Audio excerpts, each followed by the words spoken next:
Voilà, Maliens, assalamu alaikum. Abanmaké go Tcherno Ndiaye, couverture média là, dans l'émission Tcherno Décrypte.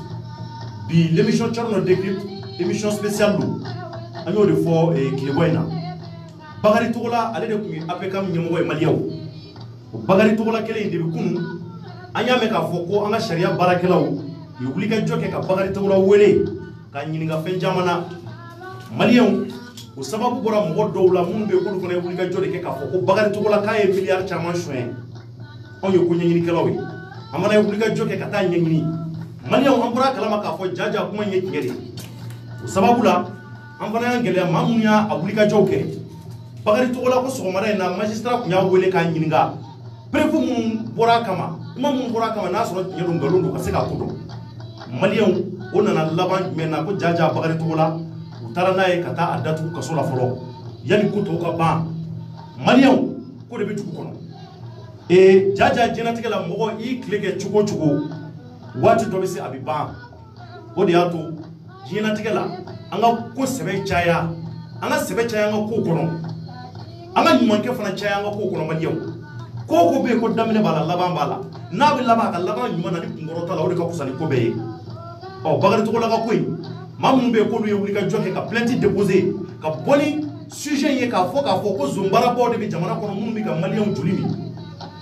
a waati kuma caman fɔra an y'a ye k'a fɔ Mamadou Sɛnsi Kulibali ani ka fara professeur Clément Dembélé ka olu tun ye wulikajɔ kɛ ka dɔ tɔgɔ fɔ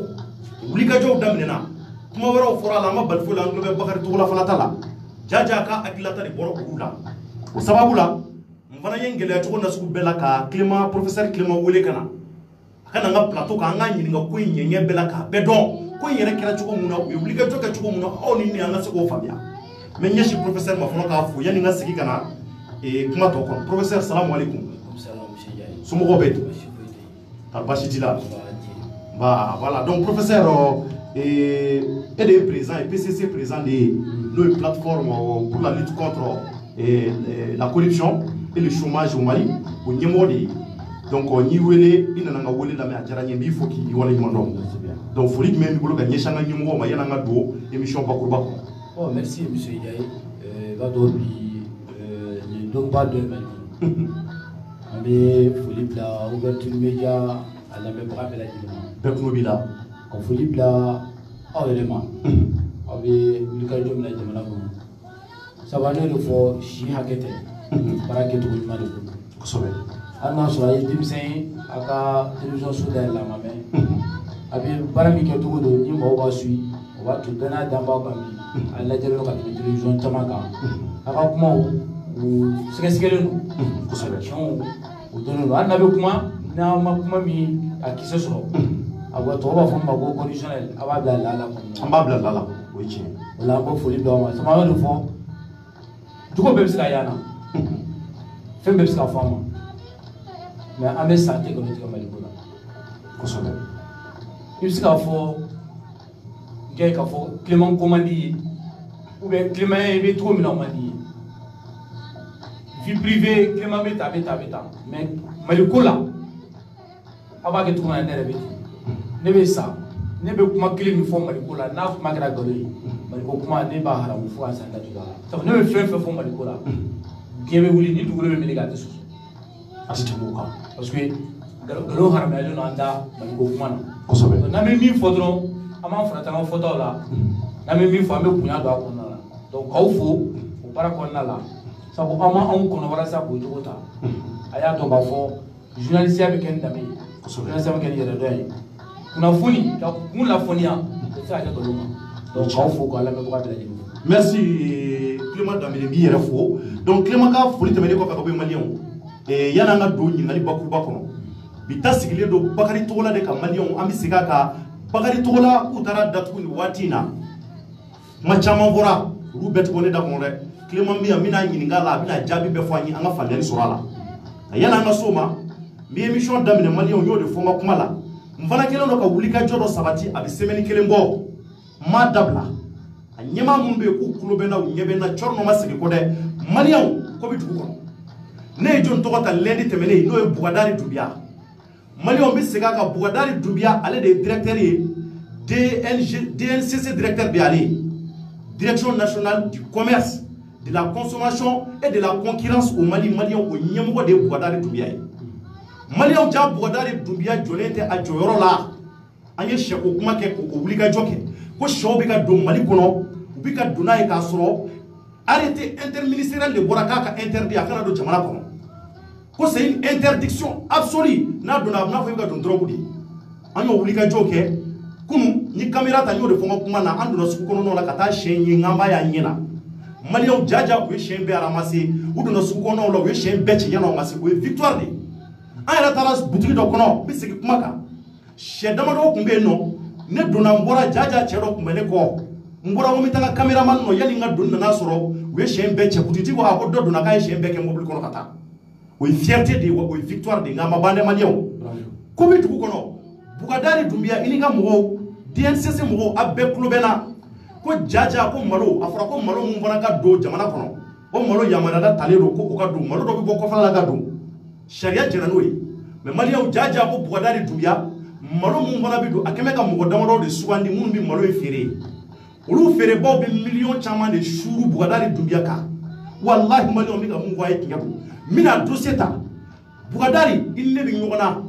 walahi an bɛ ɲɔgɔn na an bɛ nin dossier fana ta maliyɛnw maloko in an b'a sama fo ka se a dan na maa o maa bɛ a maloko kɔrɔ ka maliyɛnw joli min ka bɛnkanni kɛ ko mun bɛ yen k'a ma ka sariya kɔnɔ fiyewu an b'a bɛɛ fɔ kɛnɛ in kɔnɔ yan an bɛ tɛmɛ o kan o tɛmɛnen kɔfɛ ka bɔ yen yanni an ka don n ka ɲininkali tɛnku Clément Dembélé la maliyɛnw bɛ foli lase joli ma fɔlɔ o ye ministre de la justice n'o ye Malick Coulibaly maliyɛnw Malick Coulibaly ne y'o de fɔ n ko Boubou Cissé ka gouvernement kɔnɔ n'an bɛ se ka tare fɔ ministre damadɔ b'a kɔnɔ minnu jɔyɔrɔ ka bon kosɛbɛ olu ministres ni foli ka kan o ministre damadɔ n'u y'u cɛsiri walahi jamana in bɛ bɔ nɔgɔ la ka sababu k'olu ye wa Ibrahim Boubacar Keita n'a ka fanga baarakɛlaw u bɛ kunnawolo sɔrɔ ka sababu kɛ olu ye jamana tɛ jɔ ni fugariya ye jamana tɛ jɔ ni jitoya ye jamana bɛ jɔ ni tiɲɛ fɔ ani cɛsiri o de bɛ jamana kɔnɔ o la fɛn damadɔ bɛ yen n y'o fɔ n ka kuma la tant que o ma kɛlɛ ka bɔ jamana kɔnɔ n'o ye corruption wallahi ani impunité maliyɛnw jamana tɛ se ka taa ɲɛ fo ka diɲɛ wuli anw bɛ Malick Coulibaly fo a Coulibaly masasi donso Malick e de ye dangala ye Malick i ye cɛba ye i bɛ fo maliyɛnw jaja n bɔra mun fana kalama yanni n ka don ɲininkali bakurubaw kɔnɔ hali bi Malick Coulibaly n ka wulikajɔ la ko ja Malick ba de ko a ma a Coulibaly n ka ɲɛɲini na n y'o mɛn a ba de ko Malick n y'a mɛn k'i bɛna don sariya baaraw la n'o ye justice ye Malick ne bɛ kuma kelen f'i ye i ye ne den de bilahi n'i y'a dɔn k'i tɛ se ka sariya tigɛ ka fantanw ɲɛji ci ka sariya tigɛ ala ko a ka tigɛ cogo mun na bilahi n'i donna sariya baarakɛla la n b'i danga ne ka danga bɛ s'i ma yanni n ka saya don cɛ mali ko mali ki fana de o ledu ta bay ko le ba i daga sunko billahi kuma mu go ne bi fere ka sa fantaya de la nga sharia yi mu ye mali kono na ko le ka sharia barake sira nyuma ka billahi ne bamba ke bi kuma kan batu wa ayni ni banyina ma debi jamana in kono mu be ku bi se ka conseil nyina ma du ma wa denyina ma nu mana ba mi nu tege fly tant que o barka bi ko o duwo bi ko ki alaje ka jamana de mu so jadi sharia nyuma ni ka fantam nyeti che ala ti se ka bo e kokoro yani ka sa do maliki on bi soutenir an bi ko wa bi do ki fana ibi bara mu ne che sira la re jamana in bi aw bula khalifa be ala la khalifa be kira la khalifa be aw la re donc amaw fu ka wala nyima ndon la o ko fe am bi kasonge fana fu ulu mun bana wuli ka joke ka kasonge na ka mo be fu ulu mun nyema ku chesri na ko sobe jamana do ma fuli bawe mali am bi PCC mo fu no nyemo yere flea plateforme mu be na sigle do ka yurugu kele ka bo jamana kono ani ka barande ya ko fana kele ka bo jamana kono ko lu kalika de ye ulu ye plateforme de sigi wala sa mali on ka se ka lafiya soro wa mali on ka bi lafiya soro re na ko lafiya ti nyefo aw ka faruka aku debe bo ma ka kele ni vasui be ka na faraka sabula faso jolo anyama be kerefe bagari togola de ka ko be bi maliyen amina nyinga bela ulu de bagari togola interpeller ka fo ka e détournement ke ko milliard chama maliyen mu be ka rek fo ma di kulo la fiu professeur somgo be bi se di ful ka tuni e bagari togola minena bi anya me ka datukura o aw mu ne wuri ka joke aw de plainte déposer bagari togola kama ko zumbara badama do be ulu de mineni ka kanga datuku ka sora mais mu yauta se bagari togola ma ya ba tudu me ko bagari togola e zumbara bay. OK, merci bien monsieur Ndiaye. Avant nga kuma de bimina kuma do fa be bari ko jamana e me foli fola se blan ko keta ibeka aklobila mande masa ibeka de ko aka manda flana ka ba ke yugo kele kama ni dimso ba ayafo ibeka de ko mari jinu ko ko tura to ko sobe na tura be so rom na ko ta le don ki ibeka de fene ale ko yugo te ba mali ko ko fa kele ka ke oui donc ni mo ko yam bla kele la ibeka de am bla kele la donc ba fu akura sira sira fe ko don ni be son amabi anga fokali ci ka keita ayam bla kanga kele mike wala sa ka mu yugo kele anna letisi on ba ki anna ti on ba ki to ale ko fo junu ga wuli ko tura réclamer ale ko frère ko fo yugo ka kele ka ba mali no wakate ban ni kele te donc ambe anti atuko subela hora ko na la ko fo libla afilana iye foli bila Mamoudou Kasoge le procureur anticorruption à Bafou parce que Ndiaye ni kele nu ni mea ni te chejole amano ni itati ni amano wallahi fika je butama ibe je na flogo ibe je lafia ko ibe je damungo ka keleke o fo ma ko le sacrifice de soi o te dai quoi o te dai ko ka cha a beti mo fe quoi amano billahi Ndiaye ne ba kuno ne ba do amano ibe je fe chama ko donc Amerika soge fu anana Philippines ni anduru ay bakar to la ne bara mi make mali kono sambi ora ake Philippines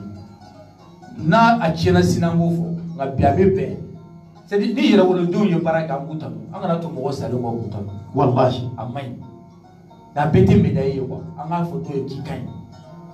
ne le trois fois mali juge may mali procureur may maintenant mali juge be amu fobi u bega ke kasuge no wana wallahi procureur bega ke kasuge no wana u ka tu mali ki kulbal ka kinna ko mais même mali ki fo ko se pourquoi parce que mali ki ne da kuna wallahi mali ki ne wole fa ka biro ko ay wole fa ka biro ko je mali ki ne wole fa ka kra do nyme aka atet me kle ko atet kle mo ko ministre mali ki ako procès am to message ci no ma te kuma be na fo do no ko wallahi ako procès mi encourager kuma be femina abe message ci no ma be na ako me fe ikana foi mu me ki bla bare na o mali ki ma ke trop parce que mali ka juru bana ko mali ka juru be ne mali gere ko ti mali ki buti ako me jon me ki bla bare la o mali ki ne fa be sa 2000 sara bonjour ya bo gla ne ka ko parce que ma ki me fla sara o kɛmɛ fila kun bɛ yugu de di u y'a bɔ dilan de kan ne fa sara ne disi sanfɛ ne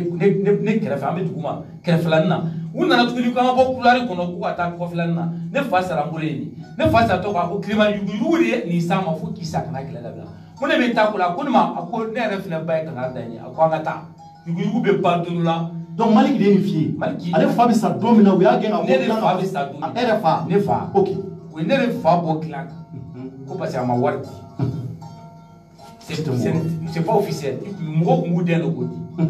Maliki ko a ko ne yɛrɛ ka musokɔrɔba ye kangari min da ye a ko n bɛ sa o sira kan n ko Maliki a ko han n ko i ka baara kɛ n'i bɔra ministère la don min na n'u k'i bɔ ministère la don min na k'i to baara in na an y'an kale Maliki mɔgɔ min y'i bɔ ministère la an b'o bɔ fanga la hali n'an bɛɛ bɛ sa wallahi i tɛ bɔ a la tant k'i tilennen don i bɛ to a la tant k'a tilen bɛ ko mais Maliki n bɛ min f'i ye dɔrɔn a ma nɔgɔ e ma cogo min na a ma nɔgɔ ne ma ten n taatɔ y'o fɔ a ye ko mais Maliki ni wulu b'i kɔfɛ ka wo ci ka n'i kɔfilɛ dɛ kosɛbɛ ni wulu b'i kɔfɛ ka wo ci ka n'i kɔfilɛ parce que maninfin ka fisa ni wulu ye ka n'i kɔfilɛ wulu la taa ɲɛfɛ continue ka baara fɛ a ko a bɛ baara min na a bɛ ka plainte mun déposer a ko i bɛ tile damadɔni jan dɔrɔn a k'o bɛ ɲɛnabɔ ne taara Maliki y'o f'i ye maintenant ko nana cogo di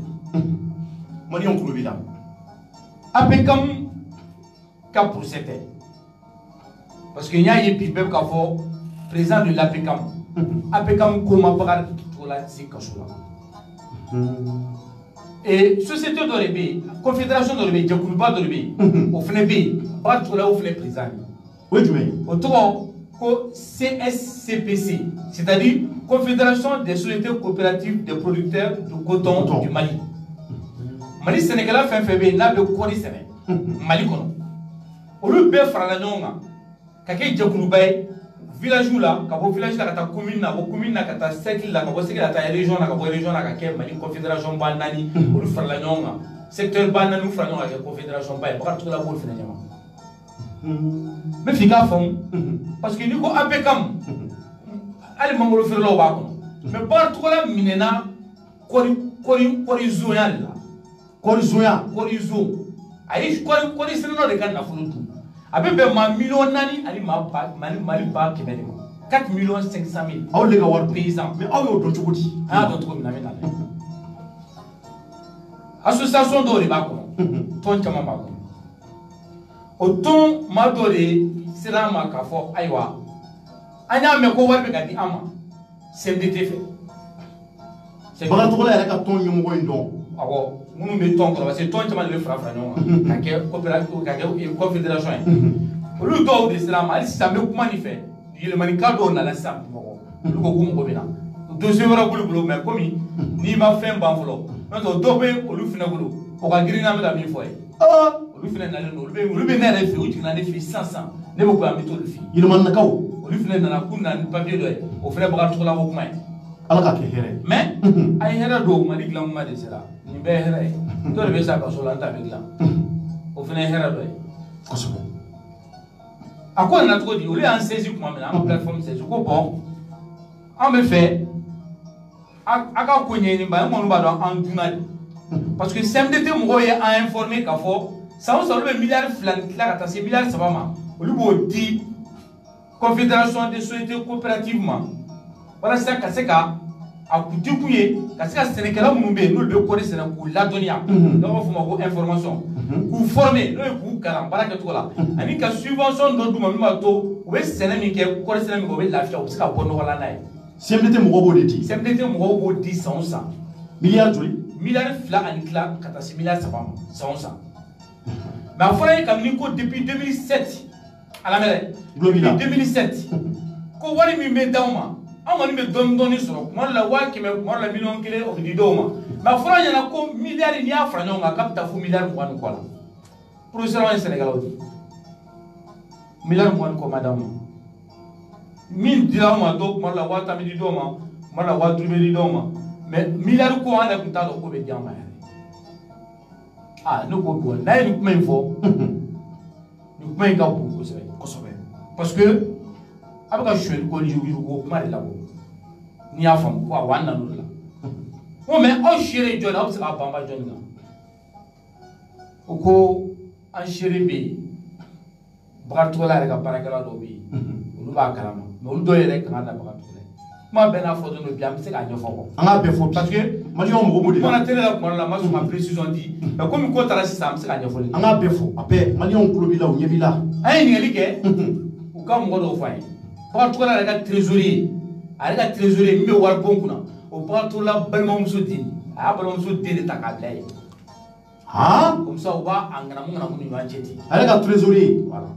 Allahu akbar maintenant ka trésorier Bakatola anaka coordinateur anaka directeur administratif et financier olu tɔgɔ dira ma nana ye k'a fɔ ani dɔ yɛrɛ bɛ kɛlɛ la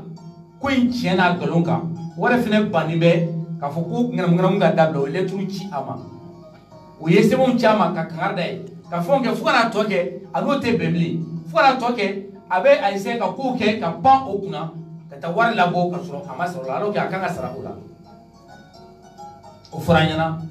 a n'o ye ɲɔgɔn ye a n'o tigi yɛrɛ ye ɲɔgɔn ye ne ko n ko fo n'a ka ɲɔgɔn ye n ko bon maintenant n bɛna plainte déposer i tɔgɔ bɛ yala diyagoya la mais an bɛ fɛ i ka fɛn fɔ an ye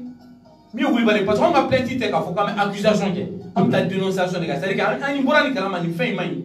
an bɛ taa di procureur ma fo procureur k'a ɲɛɲini k'a tiɲɛ n'a nkalon bɔ ɲɔgɔn na ko mais yan'an k'o kɛ k'i tɔgɔ di k'a ko gɛlɛya an bɛ fɛ an n'i ka ɲɔgɔn ye ne n'i ka ɲɔgɔn ye pour que i ka se k'a tiɲɛ n'a nkalon pour que k'i yɛrɛ diya ka bɔ ko la kosɛbɛ o tɔgɔ ko Fajala Kulibali sisan an bɛ tɔgɔ fɔ Fajala Kulibali Fajala Kulibali directeur administratif et financier de la Confédération des sociétés coopératives de producteurs de coton au Mali Fajala Kulibali Allahu akbar Bakatola y'a licencié kuma min na a dɔnna k'a ni ne bɛ contact la Bakari y'a licencié k'a gɛn ka bɔ baara la parce que a b'a la k'a jɔ Bakari n'a ka hɛrɛ cɛ a ka wari tata cɛ merci et puis a bɛ ka information minnu di anw ma mais a gɛnna ka bɔ baara la an bɛ kuma na yɔrɔ min na bi Bakari y'a licencié a b'a kɛ Bakari ka minɛ Bakari y'a licencié k'a gɛn k'a kana na baara la bi Allahu akbar n'an tila kuma na sisan n bɛ ka fɛn fɛn fɔ maliyɛnw ɲɛna bi n bɛ tila k'a bɛɛ gafe ta a wulibali a lɛtiri minnu cira Bakari ma Bakari ye lɛtiri jaabi Bakari ye cɛ gɛnni min kɛ cɛ ye document minnu d'anw ma preuve minnu bɛ anw bolo a n'anw ye fɛn don cogo min na n bɛ tila k'a bɛɛ ta n b'a di ouverture média ma ni mɔgɔ min y'aw sɔsɔ dɔrɔn a b'a bɔ a yɛrɛ o gafe dafalen b'i bolo n b'a bɛɛ ta n bɛ tila kuma na sisan n b'a bɛɛ ta k'a di aw ma ouverture média an mago b'o la parce que ne tun tɛ se k'a kuma fɔ k'a labɔ cogo dɔ la fo tuma min na n'u ye Bakari Togola minɛ mais comme sisan minɛli kɛla an bɛ se ka kuma n tɛ n y'a fɔ Afrika Bulu kan n ko Bakari Togola dans 2 mois n tɛ kalo 2 kɛ kɛnɛma nin kɔfɛ n ko Bakari Togola bɛ don kaso la n y'a fɔ Afrika Bulu kan n ka débat dɔ la aw bɛɛ y'a mɛn a don e yɛrɛ ye wele a don n'i wele ko n ko Bakari Togola mais a waati n tɛ se ka taa kuma na n ko an ye plainte déposé wa plainte in tɛ Bakari cɛ sabu preuve b'an bolo Kulibali la k'a fɔ Bakari Togola ye miliyari 23 suyɛ et 23 miliyari 20 anw y'a mɛn ko miliyari 20 miliyari 3 farala kan miliyari 23 don Allahu akbar miliyari 23 han maintenant an ye document ninnu sɔrɔ document ninnu sɔrɔlen an sɔrɔla ka sɔrɔ ka sɛbɛn fara ɲɔgɔn kan ka sɔrɔ ka ladonna ka sɔrɔ Kasoge min bɛ yen sisan Mamudu Kasoge ale mara a ma kɛ procureur de fɔlɔ an ye sɛbɛn bila ka taa plainte de dénonciation bila ka taa ka fɔ an bɛ fɛ ko in ka sɛgɛsɛgɛ ka tiɲɛ la dɔrɔn o y'a sɔrɔ procureur ka yɛlɛma ma kɛ fɔlɔ an y'a ye ko jaabi mana joona an sɔrɔ ka na lettre wɛrɛ ci ka lagosili ka ɲangili kɛ k'a fɔ an ye plainte dɔ fɛn tɛ ka bɔ a la o kɛra lundi encore yan'o ka se ne ni Maliki ye ɲɔgɔn ye ne yɛrɛ taara fo Maliki ka bureau la ministère la Maliki Kulibali le ministre de la justice ka taa Maliki ka bureau la an ye kumana n ka sɔrɔ k'a fɔ Maliki k'a fɔ ko Clément ne bɛ engagement di aw ma nin ko in a bɛ ɲɛnabɔ ka ban mais pôle économique bɛ a ka enquête la ka ban bɛɛ bɛ ka enquête kɛ n'o y'a sɔrɔ a bɛ ka min fɔ ko tiɲɛ don Bakari Togola ma musa ni maliyɛnw ye n'a ye min fɔ ni tiɲɛ tɛ a fɛnɛ bɛ dɔn mais comme aw y'a ka baara kɛ ka ban a y'a to justice ka baara kɛ mais a mɛ min ɲini aw fɛ dɔrɔn a ye da justice la a ye da Mali juge dɔw la bɛɛ tɛ kolo ye bɛɛ tɛ ɲuman ye mais ni fɛn min bɛ Mali yɛlɛma bɛ ka kɛ Mali justice bɛ ka yɛlɛma ka ɲa ka taa fɛ donc a to yen an ka baara kɛ a bɛna tiɲɛ n'a bolo Maliki ye nin f'i ye Mali Kulibali ye nin fana yan a tɛ tɛmɛ o kan o kɛlen kunun 14 heures komi a tigi ko k'a tɔgɔ kana fɔ ɲɛmɔgɔba dɔ minnu bɛ minɛli kɛ o bɛɛ ye weleli kɛ k'a fɔ an ɲɛna ko donc ko o tilal'o ka baara la ordonnance dira u bɛna taa minɛ mais u bɛ min fɔ n ye a minɛli kɔnɔna la yanni jugement ka kɛ parce que Bakari Togola tɛ kaso la fɔlɔ waatu y'a bila garde à vue la garde à vue kɔrɔ de ko i lasɔgɔ ka sɛgɛsɛgɛli kɛ a tɛ kaso la a ye jusqu'au sɔgɔmada na 8 heures k'u b'a présenter au fɔra ɲɛna 19 heures waati k'u b'a présenter juge la ka sɔrɔ ka a ɲini juge fɛ juge k'a bila détention la provisoire la k'a mara yen kaso kɔnɔ yanni ko ka ban ni juge de b'a dɔn k'a fɔ n'ale b'a bila n'a t'a dɔn n'a b'a mara ka tile hakɛ min kɛ ka tila k'a bila ka enquête tɔ laban an b'o yɔrɔ de la parce que a tɛ kaso la fɔlɔ parce que juge ma ma kɛ i b'a fɔ mɔgɔ bɛ kaso la n'a sɔrɔ a juge la mais a tɛ kaso la fɔlɔ mais mun kɔni bɛ min f'i ye komi n bɛ Bakari Togola da la parce que kuma caman fɔra a m'a fɔ ne kɔni ɲɛna mais kuma caman fɔra a tɛ se ka don kaso la mɔgɔ tɛ Mali kɔnɔ min tɛ se ka don kaso la n b'o f'i ye bi mɔgɔ tɛ Mali kɔnɔ bi Mali kɔnɔ yan kala ye nin don i la k'i tɛ se ka don kaso la bɛɛ k'o bila kunna Mali kɔnɔ yan o banna pewu. bɛɛ bɛ se ka don i ɲɛ bɛ mɔgɔ mɔgɔ la ko ye maliyɛn faama fara fantan kan ni min ye maliyɛnw ta dun bɛɛ k'i sigi n'a ye i bɛ don kaso la. donc o b'a yira tile kura bɔra an ye. c'est fini c'est-à-dire l'impunité a sera a dan na ko n b'a kɛ fɛn tɛ bɔ a la a banna cɛw cɛ bɛ ka waso ko n b'a suɲɛ fɛn tɛ bɔ a la i sigi n'a ye hali n'a i taara retraite la an t'i nɔfɛ k'i don kaso la o kɔni bɛ ka Mali kɔnɔ yan. Ala k'aw sara. wa i ye min suɲɛ i b'a labɔ i ye maliyɛnw ta min suɲɛ i b'a bila a nɔ na donc nin ko min kɛra nin ye. Mali sɛnɛkɛla mɔgɔ 4 millions ani mɔgɔ 100,000 n'olu ka affaire ye a bɛ taa bɛn san o san san 10 kɔnɔna la 2 millions ni tila o hakɛ n bɛ misali dɔ d'i ma juin kalo tile 6 ka taa se juin kalo tile 2 ma ɲinan juin kalo min tɛmɛna an kɔrɔ ye nin y'a kalo 3 ye ka taa se juin kalo tile 2 ma Bakari Togola ye 400,000 ani 60,000 a y'o de labɔ BNDA kɔnɔ. Million joli? Million 400 ani 60,000 wa y'o de labɔ BNDA kɔnɔna na. mais wari in t'a ta ye. a ta mais ba ka dɔrɔmɛ tɛ wari in na n y'a f'i ye n ko Mali sɛnɛkɛlaw ka wari. mais aw y'o fana dɔn cogo di. an b'a dɔn parce que i bɛ relevé de compte lajɛ i b'a sɔrɔ wari bɔra en espèce wari bɔra kun min na i bɛ t'o lajɛ i b'a sɔrɔ o kun ma kɛ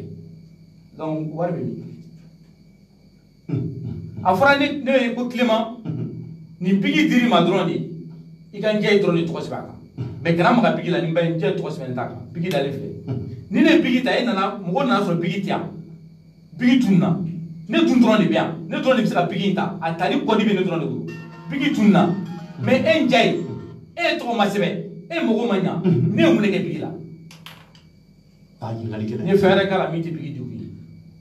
o b'a fɔ o de ma ko yugujugu ani sonyani donc an b'o niveau de la bi n bɛ se ka min fɔ Bakari Togola ko la o ye nin ye o ye sɛnɛkɛla coton-cuteur ka sira ye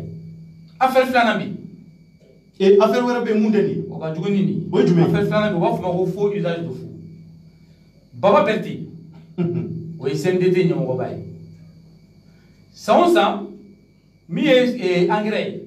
o hakɛ dɔ de bɛ bɔ k'o di sɛnɛkɛlaw ma minnu bɛ kɔɔri sɛnɛ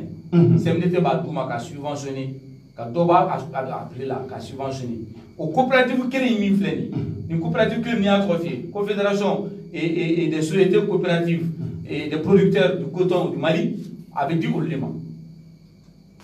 c'est-à-dire que engrais in ta ka di olu de ma. engrais bɛ ta ka di olu de ma walasa u ka kɔɔri sɛnɛ. ka kɔɔri sɛnɛ n'a ye. nka n'i ye Mali engrais la i bɛ kɔɔri de futoya a kan a bɛ d'olu de ma mɔgɔ dɔw bɛ fɛn wɛrɛ kɛ n'a ye mais a bɛ di kɔɔri de kɔsɔn walasa i ka kɔɔri sɛnɛ bɛ se ka yiriwa cogo min na a bɛ fɛn. maintenant pour que ka se ka kɔɔri ka se ka engrais in labɔ opérateur jagokɛla dɔw de bɛ yen minnu na ni engrais kuli engrais kuntan ye o ni Bakari Togola bɛnna kan u bɛ taa mɔgɔ tan hakɛ la mais engrais min b'u la engrais in man ɲi. engrais man ɲi. a man ɲi engrais in dabɔ kun tɛ kɔɔri yɛrɛ ye maintenant u bɛnna kan k'a fɔ ko u bɛ wari labɔ CMDT kɔnɔ Baba Berté ye mɔgɔ ye mɔgɔ min nɔ a ka ti ka gɛlɛn nafoloko la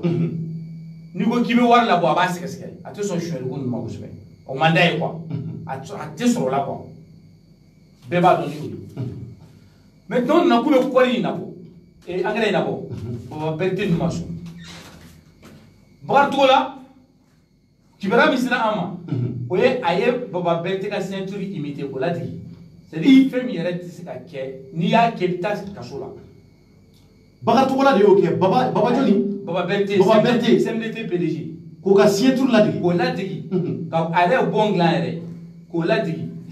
c'est n ko kabako don quoi. aw y'o fana dɔn cogo di Clément. aw ka journaliste ko ɲɛɲininaw o olu le taara CMDT kɔnɔ k'o sɛbɛn ta ka n'o yira a la tɔgɔ fili dɔrɔn na k'a filɛ nin ye journaliste dɔw de y'o las'a ma mais ouais an bɛ Alexis Calameri fo yan Alexis Calameri an b'a fo kosɛbɛ parce que ɲininikɛlaba don a fana jɔyɔrɔba kɛ nin ko in na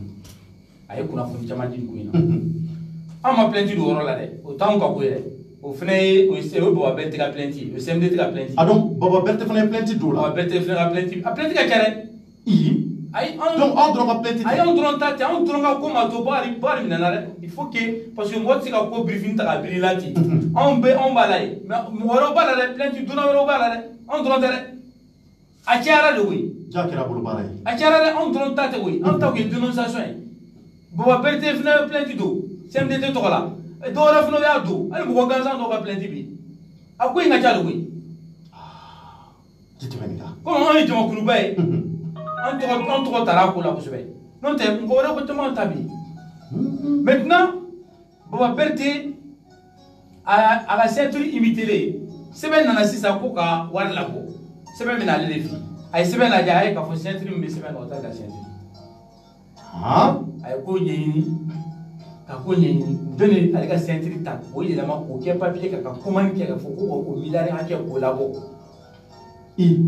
a taara sɛgɛsɛgɛ a taara sɔrɔ Bakari Togola de ye o fana ceinture yɛlɛma k'o falsifier k'o kɛ bon kan ka contrat dilan k'o signer ka bɔ ni commande dilan k'o signer ka papier bɛɛ dilan k'o ban pewu ka taa ko CMDT k'o wari CMDT fana y'o di voilà donc o ko de taara ɲɛɲini Baba de taara a ye k'a fɔ ja wari min bɛ ka bɔ ale tɔgɔ la ale ka ceinture t'a la olu fana taara plainte de faux usage de faux abus de confiance escroquerie délinquance financière a ko ka ca Baba Berete sariya karamɔgɔ de a bɛ droit de karamɔgɔ c'est constitutionnaliste a bɛ hakɛw dɔn kojugu donc nin bɛɛ de farala ɲɔgɔn kan sisan pôle économique y'a fait ta ka sɔrɔ ka enquête daminɛ u y'a wele don dɔ la a kuma wulila k'u y'a minɛ a ma mɛn a yɛrɛ bɔra télé la ka i jɔ bugu kɛrɛfɛ u ye immigration dɔ la ka yira mɔgɔ la a yɔrɔ ko basi foyi tɛ yen a yira mɔgɔ la ko foyi tɛ yen nɔ bon a waati i tɛ se ka kuma bɔ i b'a to yen parce que sariyatigiw b'a la k'a fɔ i kana kuma a to yen hali n'a bɔra k'aw darakɔrɔbɔ ka fɛnw kɛ a b'a to yen an b'an ka baara la donc i bɛ to sariya kɔfɛ kosɛbɛ fo kunun sɔrɔla k'an ladɔnniya tilegan fɛ avant que maliyɛn tɔw k'a dɔn ko ne y'an ladɔnniya k'a fɔ ayiwa ko fɛ yɔrɔ min na yanni heure kelen cɛ an b'an tɛgɛ d'a kan mais nin y'a ko daminɛ de an b'a fɔ bɛɛ ɲɛna dɔrɔn ne tilema foyi tɛ ne Bakari Togola cɛ kabini Ala ka n'an ma sigi ka kuma Ala ma deli an tɛgɛ di ɲɔgɔn ma a juguya t'i kɔnɔ a juguya foyi tɛ kɔnɔ a ye maliyɛnw ta min ta ni siga min kɛlen b'a la k'a ye maliyɛnw ta siga min kɛlen b'a la a tiɲɛna a nkalon ka bange dɔrɔn mais an bɛ min fɔ dɔrɔn an dalen bɛ an ka justice la Mali faamaw u kana fɔ k'u sen don ko la ɲamakala si kana fɔ i bɛ wuli ka deli kɛ nin na diinɛ ɲɛmɔgɔ si kana fɔ i bɛ wuli ka deli kɛ la u k'a kɛ Ala kama u ka k'u bɔkolo kosɔn u k'u da bɔ nin kelennin na u k'a dɔn k'a fɔ lahara u bɛ sa ka t'u jɔ Ala ɲɛkɔrɔ Ala min b'u juger mɔgɔ tɛ deli kɛ sonyɛli ko la dɛ hɔrɔn t'a kɛ ɲamakala t'a kɛ diinɛ ɲɛmɔgɔ t'a kɛ dugutigi t'a kɛ sabu an ye kuma dɔ mɛ an t'a dɔn ni tiɲɛ don nkalon don la famille fondatrice k'olu bɛna wuli ka taa deli la ko u saisira k'u ka taa deli kɛ famille fondatrice Turelakaw ni Ɲarelakaw u ka taa Burama Ture u ka t'o sugo ɲɛnabɔ u ka nin to yen u somɔgɔ dɔ sara mɔgɔ t'o yɔrɔ dɔn u k'a kɛra kama u ka t'o ko ɲɛɲini an yɛrɛ k'u dɛmɛ o la mais min ye sonyɛli ko ye u k'u sen bɔ a la an ka bonyaba de b'u kan mais Mali wari de dunna Bamakɔ wari ma dunna Bamakɔ sigibagaw de y'o ye Mali sigibaga Mali de wari dunna Maliyɛnw de ka wari dunna a fɔra ko ka Maliyɛnw de ka wari bɔ Bamakɔ wari tɛ tiɲɛ don donc famille fondatrice ka kuma t'a la u k'a to yen k'a fɔ k'u da t'a la récoltera ni mɔgɔw ɲamakalaw de don u ka kɛra kama u fa n'u mɔkɛw ma min kɛ u kana kɛ dɛ caman tɛ ɲamakala dɔn k'a bɛ deli kɛ sonyɛli ko la an bɛ ɲamakala dɔn a bɛ deli kɛ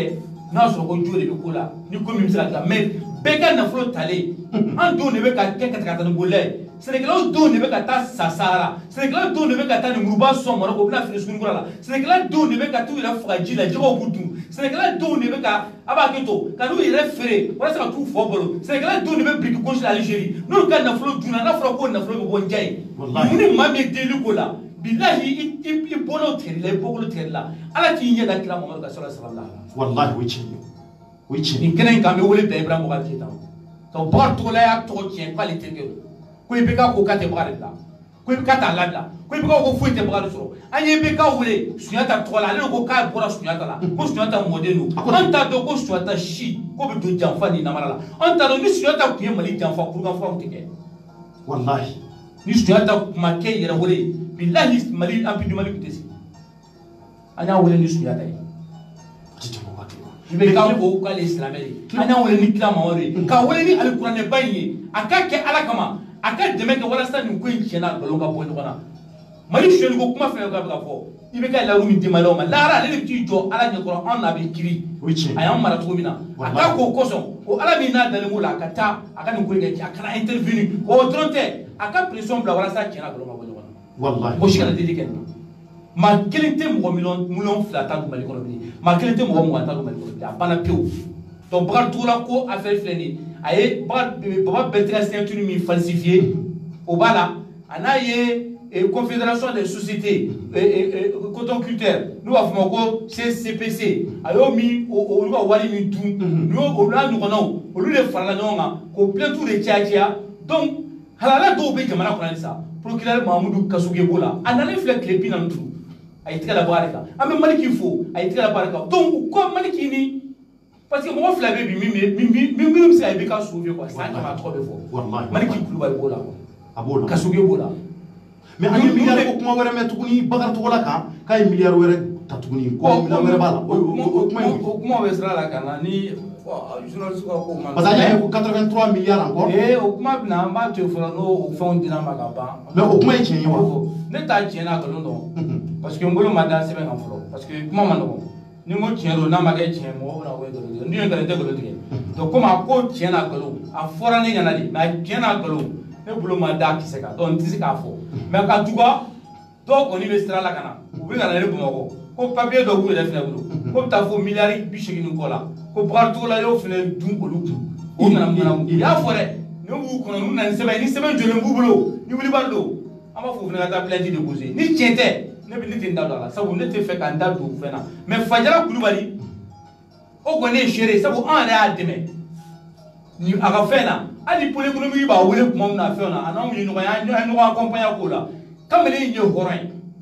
ladiri don a tɛ nkalon tigɛ walayi n b'a tanu yan nɔ a tɛ nkalon tigɛ Bakaricogola bagara ma ko parce que ko a bɛ ka information di anw ma an ka plateforme ma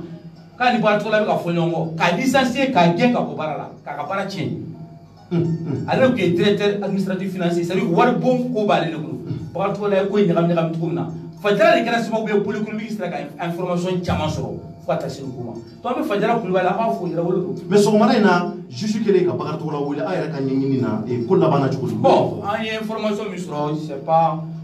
comme ne tun t'a kɛnɛ kan mais information min fɔra an ɲɛna ko juge y'a fɛngɛ et que procureur ye bɛ ka demander ko réclusion criminelle c'est à dire que u bɛ ka bɔ wari suɲɛko la ka kɛ i n'a fɔ mɔgɔ faga ko don parce que Mali kɔnɔ ale ye 1 million tan suɲɛ normalement état pénal de la donc procureur bɛ ka Kasugu bɛ ka taa ni ko ye o sira de fɛ donc ko juge y'a différé o fɔra an ɲɛna mais ne ma se kɛnɛ kan fɔlɔ parce que ne ka ko cayara bi dugu jɛra ko juge y'a comme si an ka meeting bɛ yen ko juge y'a différé a fɔra an ɲɛna mais n tɛ se ka a wulibali d'i ma parce que a preuve ba tɛ n bolo mais en tout cas min fɔra an ye téléphone na ɲɛmaaba dɔ kɔni fɛ o ko ma ko juge y'a différé et que procureur bɛ ka dossier min préparé o ye san 25 kaso i tɛ bɔ min na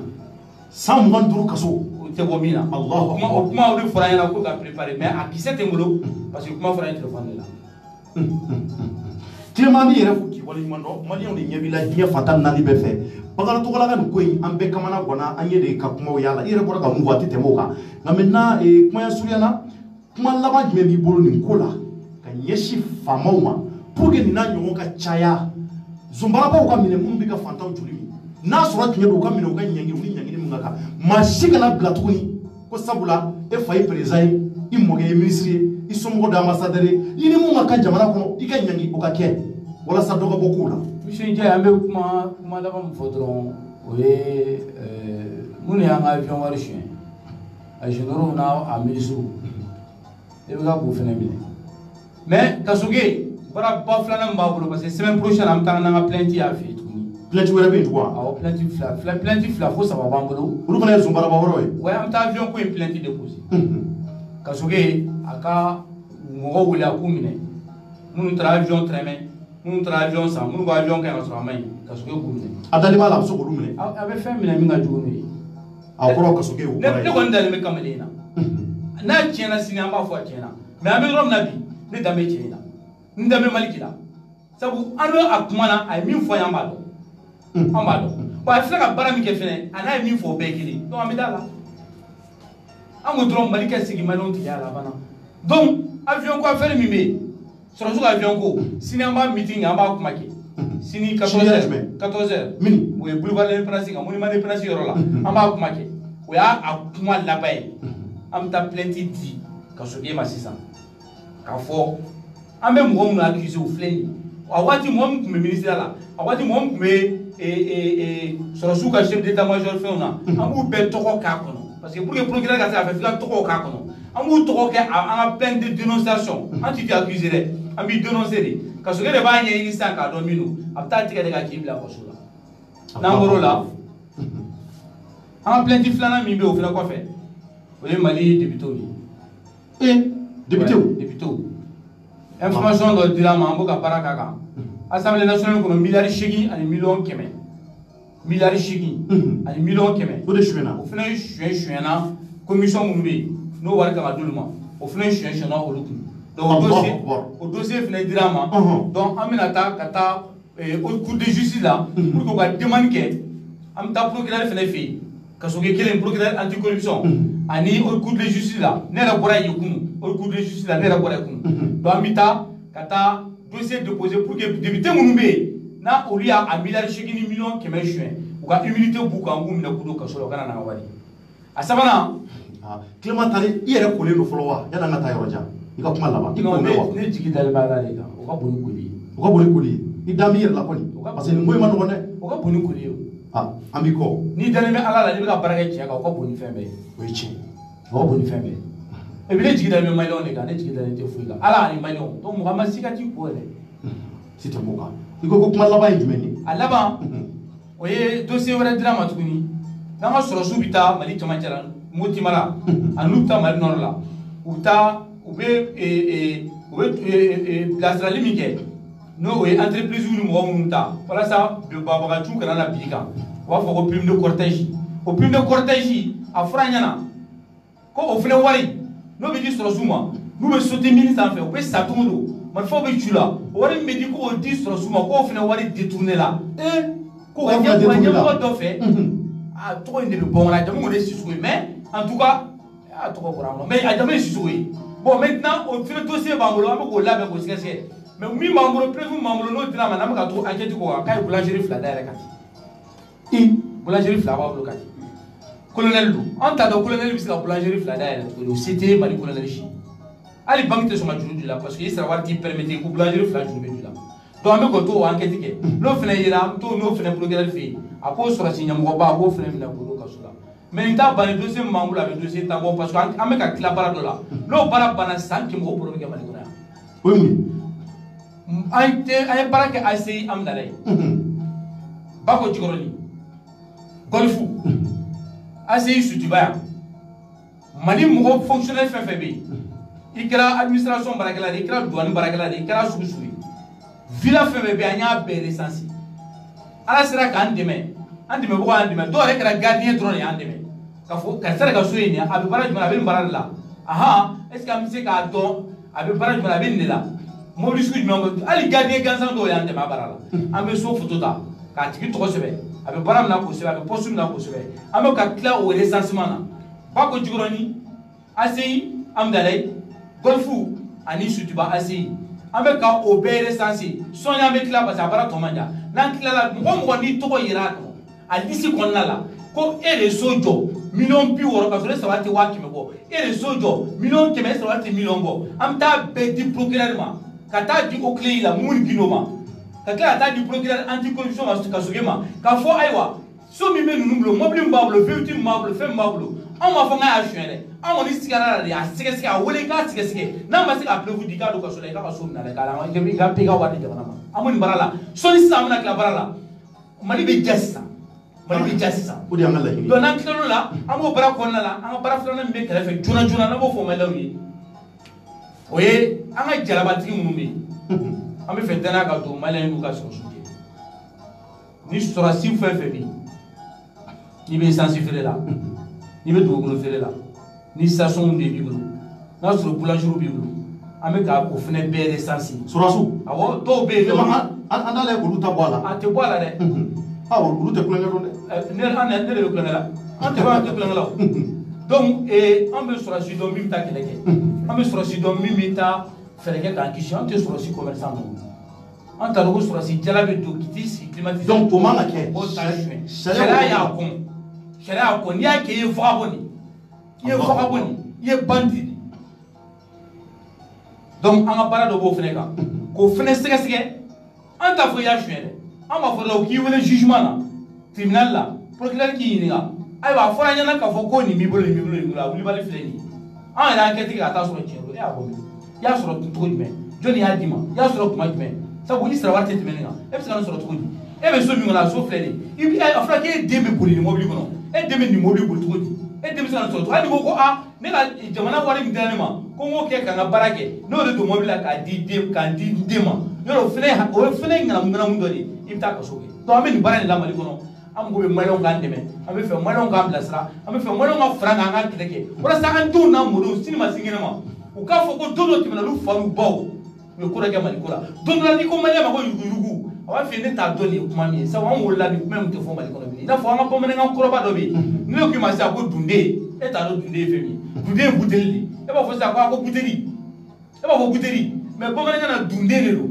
bon komi e t'a dɔn dunde don ni ne ko i ma e b'a fɔ kogo e b'a fɔ ko dɛnɛn o bamanankan minnu tɛmɛna fɔlɔ n'an t'o fɔ bilen don la fo yuruguyurugu fana ka don langage kɔnɔ a tɛ fɔ bilen parce que a bɔra jogo la an bɛ Mali ko k'a jɛ n bɛ lawuru d'i ma ka lawuru di maliyɛnw ma an ka fara ɲɔgɔn kan dɔrɔn an bɛ Mali ko k'a jɛ faama lankolon foyi tɛ manamanakan fɔ an ye bilen ka manamana ko kana bilen an tɛ sɔn sabu an de ka ca an de b'i sigi wa an de b'i wuli wallahi a to bɛ nin ka sara ma ala ka tɛmɛ k'aw ye an bɛ dugawu k'aw yɛrɛ ala ka si ani kɛnɛya di aw ma a fasojo kɛlɛ mun an bɛɛ de b'a la maliyɛnw a yɛrɛ bɔra ka professeur Clément ka kuma lamɛn a ye mun fɔ a tɛ tɛmɛ nin kan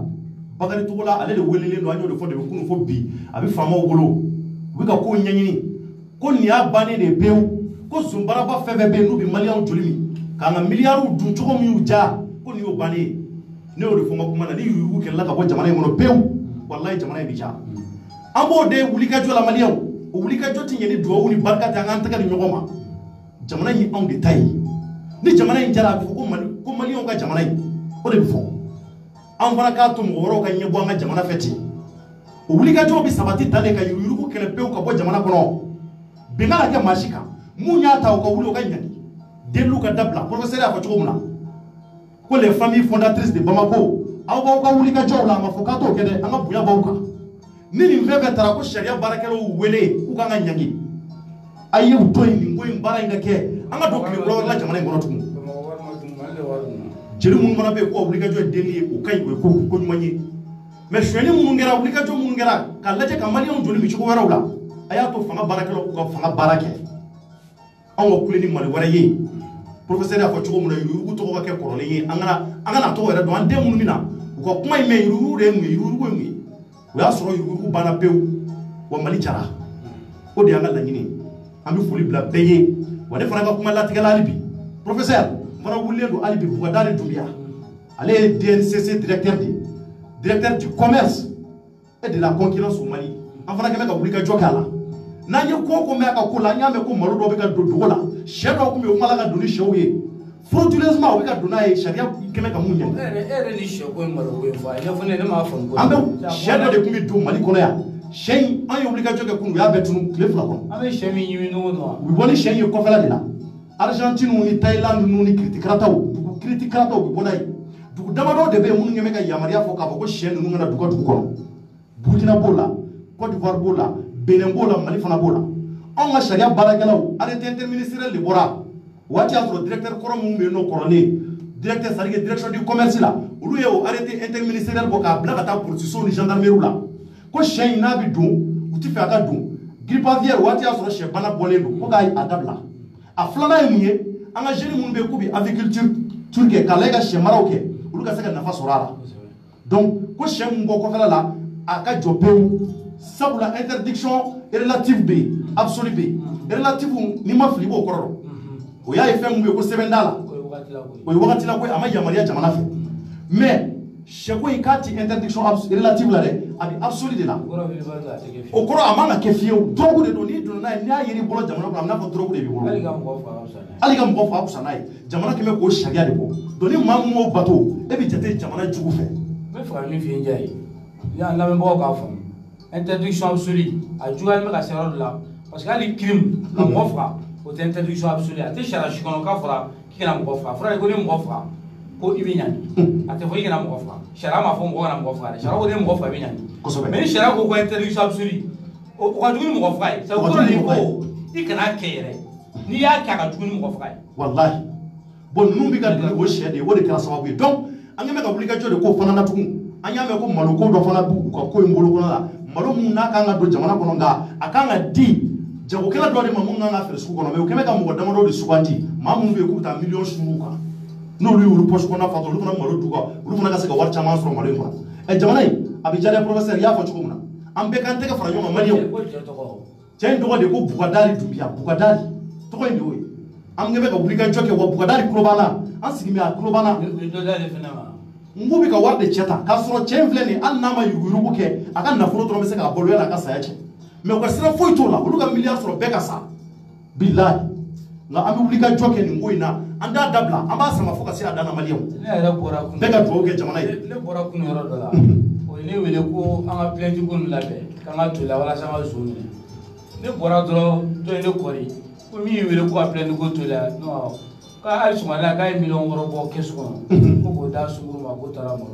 ko yayi million woro ko da sunguru ma awo me wori ba ne wele ko e kan ko an to la fe mali zumba ka mine parce que mali ko ni fu mali ka jadi ne tara mo so ko horon be so ko sheri ke ja so wada fa tele ka million woro ko ka mo ku do ko mola ali ne ka wulu ni me ngaso ne ko lo fi o kina ko ta ne wala ngo ka ko lo shi tellement que abi traumatisé wallahi ala ka ko ke here malo ngana suno ko blena odo an tega fara nyoma dora wuli mo kana sram blé mo kana suno vraiment merci beaucoup à toutes et à tous ami doge jamana yi ala ka watu wera yirana nambura kuma foni wera kalama ami na ambo nyefo awie en temps réel ala ka malicha mais ni mo mi mo ka so so lige bo to la ko ni fona mina papier be di o ma 6 aya be chama ba be bla be ba pour que ni mo mi parce que malen ko mi to ka charge mana ko do film sa ta mi to warni mine professeur une fonte tien jaye une fonte tien ouverture média go be galotier là aussi ça ma ne fait fo après vous ni à lettre mi fond ma bechi oma meli kono aba marai ni mi so li aba ko kana ka seji la aba bo aba ti ka flan de la climatiseur ko aka kala na kala aba fa camera aba si ka camera bon ni ko ka fo ka jefo abana oya o so li ban o so ban le no le to be o ti dagola ai am te ka tanu ni Facebook ka e man ye do ta bota maintenant mi fo am fe kan soso an ka kuma kiseka o se ka soso no me prévu be da uma ne fait fois 600 ma be prévu da o bi jani ko sebe merci beaucoup malion ala ka shuhere ko nyuma nama merci